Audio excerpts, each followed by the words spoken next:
It is time, my friends. Never a dull moment. Everybody tuned in.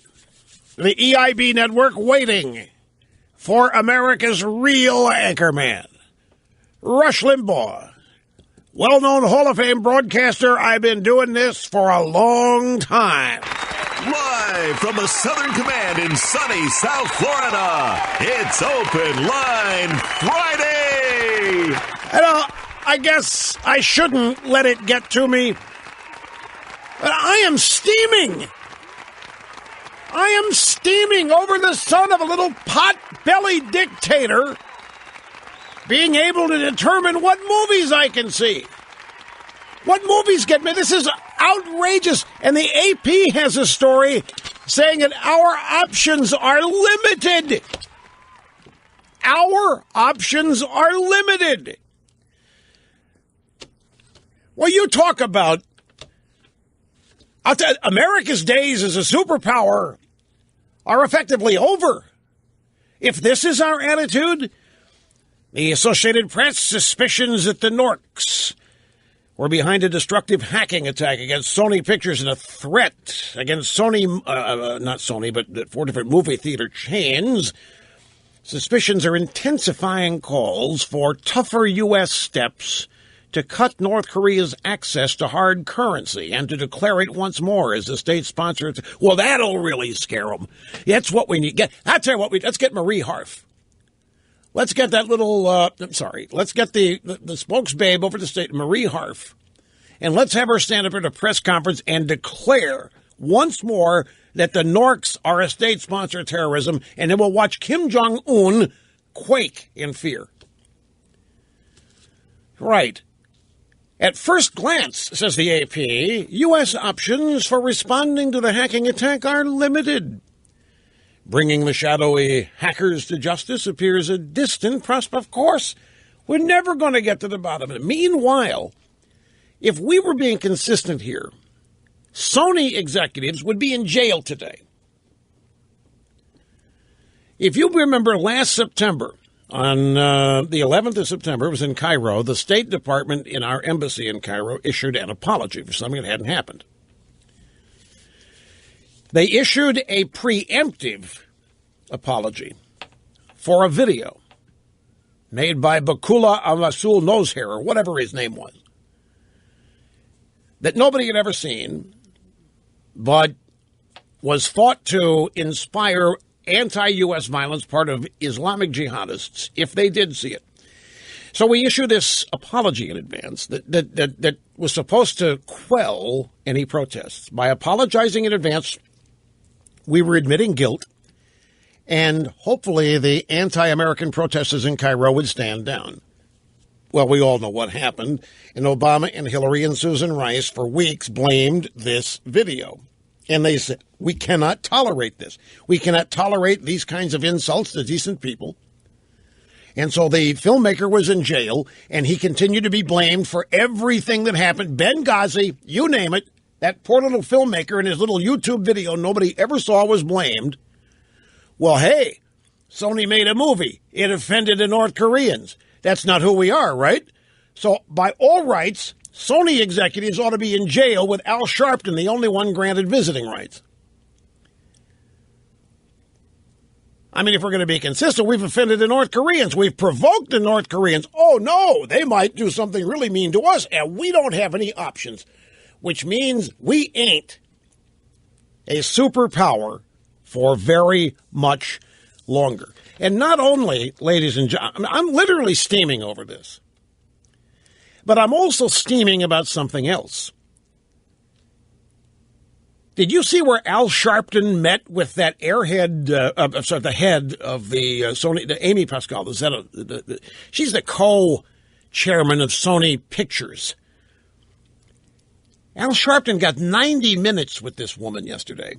Steven Spielberg could not get 90 minutes with this woman. George Lucas could not get, Clint Eastwood could not get a 90-minute meeting with the co-chair of Sony Pictures. But Al Sharpton and the National Action Network and the traveling entourage got 90 minutes. And afterwards, Sharpton held a news conference. And he said the jury's still out on whether Amy Pascal is racist or not.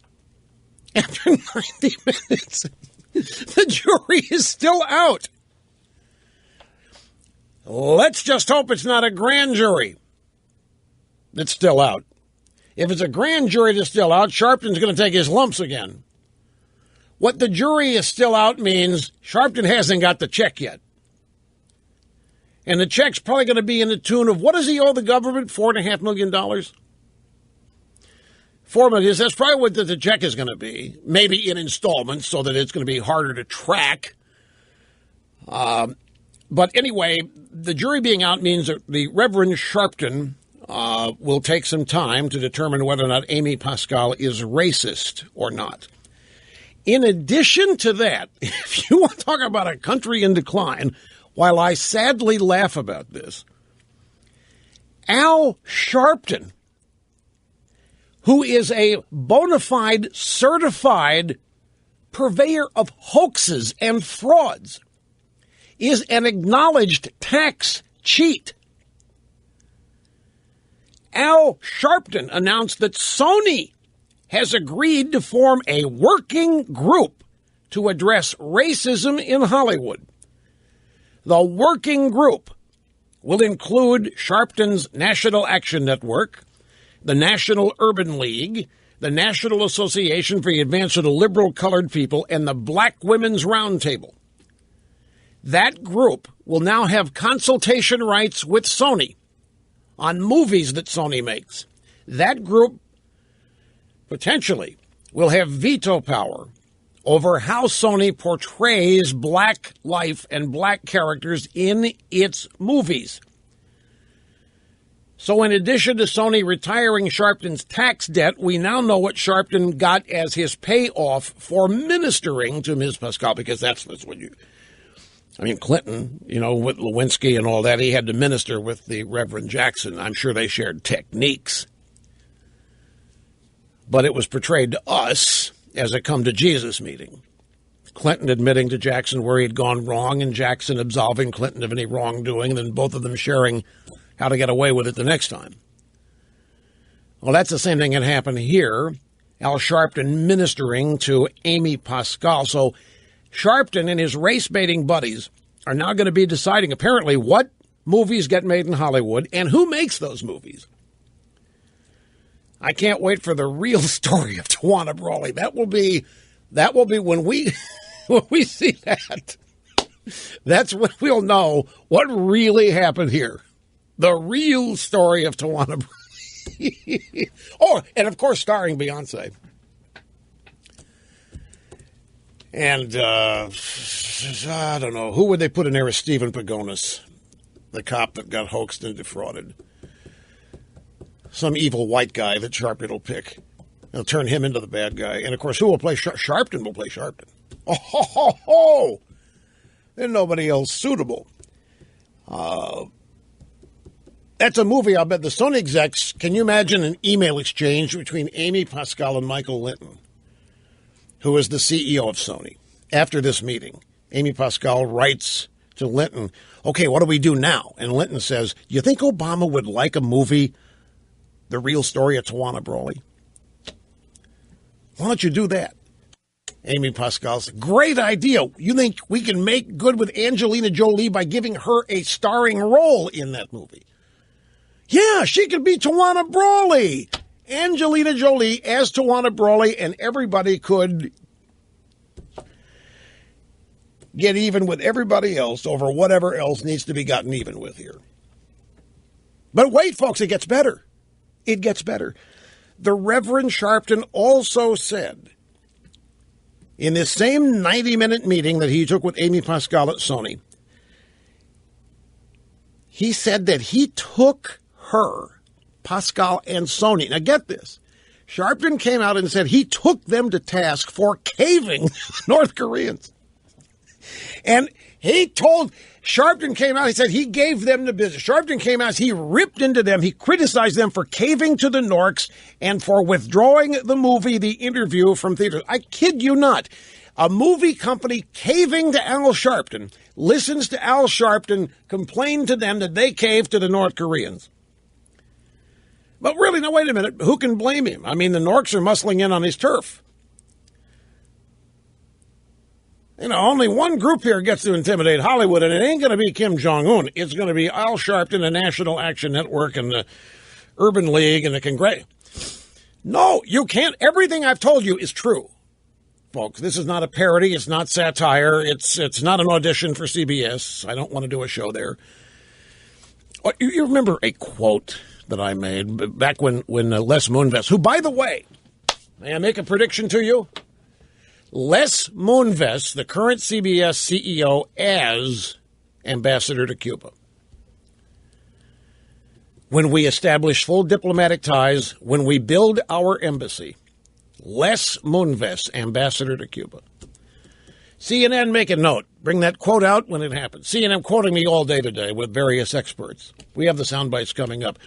Rush Limbaugh said back when, yes, we're quoting Rush Limbaugh. These CNN people, they can't believe that they're actually quoting me, but then they do. And they say, yeah, remember when CBS hired Colbert? Limbaugh said it was a direct attack on the heartland of it. They're discussing that on CNN today, whether or not I was right about it. Again, oh yeah, they dragged again. Well, because last night was the last episode of the Colbert Report. And, everybody's, he's not political. Come on, he made fun of conservatives. He's not a liberal guy. You guys are all wrong. Did you see the star-studded, never-ending guest list of celebrities that showed up to perform and sing and do all the last? You can't find a moderate among them, much less a conservative. Anyway, not a big deal. Get to that in greater detail in just a moment. Al Sharpton let it be known in his press conference after the meeting with Amy Pascal that he is going to have a role in deciding what movies Sony can and can't make and can and can't show. Not some damn North Koreans who aren't even down for the struggle. I am not making any of this up. Sharpton said, and I quote, "We discussed that there was a serious and dangerous precedent that has been established where anonymous hackers can intimidate the actual life in America. And that role is reserved for civil rights activists like Sharpton and Jackson, and they're not going to give it up to the North Koreans." So, yeah, he did. He hit Sony for caving to the North Koreans while Sony was caving to him. You can't make this stuff. Now, in the meantime, George Clooney is out there. He sent a letter around in a petition. He wanted everybody in Hollywood to sign it saying, hell no, we're not going to buckle the pressure. Hell no, we're not going to do what the North Korean. And not one person would sign. Not one Hollywood. Not one Hollywood person would sign Clooney's letter. And so the drive-bys are running around. They're just agog. They can't believe what a real man Clooney is. The only man in Hollywood with the guts to stand up to the Norks. And they're praising him to the hilt and so forth. And this, of course, after his wife was named Woman of the Year for marrying him. Her singular achievement, marrying George Clooney, made her the most fascinating person in the world last Friday with Barbara Walters. We really are out of options. We do not have any options. Our options are limited, ladies and gentlemen. So this is going to be a gangbuster barn burner day. Not all good news for the left. All of this is good news for the left. At the end of the day, it's all good news, but some isn't. The FCC yesterday ruled that the name Redskins is not profane and is not obscene, and therefore the FCC is not going to tell any television stations that they cannot air that name. The FCC has they really have no power over networks at large. Their power is over licensed stations, but networks own them in many cases. But it was a formal ruling. The FCC rejected calls to yank the broadcast licenses of, in this case, it was a radio station owned by the owner of the Redskins, Daniel Snyder. And the reason, get this, Dan Snyder owns the Redskins and he owns a radio station, and this group demanded the FCC suspend his license for excessively using the name Redskins on his own radio station, talking about his own football team. And we're just lucky we dodged a bullet. Can you imagine if the FCC would have said okay and yanked the license? We're not far from something like that happening. The idea the FCC did not yank the license is news. Now, in the old days, this would be the equivalent of an airliner landing safely. It would never make the news. The fact the FCC decided not to yank the license is precisely news today, because the opposite, in many people's minds, is much more likely to happen. An Obama-led agency using dictatorial powers to deny a free market enterprise its own free market freedom. Quick time out, my friends. Open Line Friday. Talk about whatever you want whenever we get to the phones. 800-282-2882.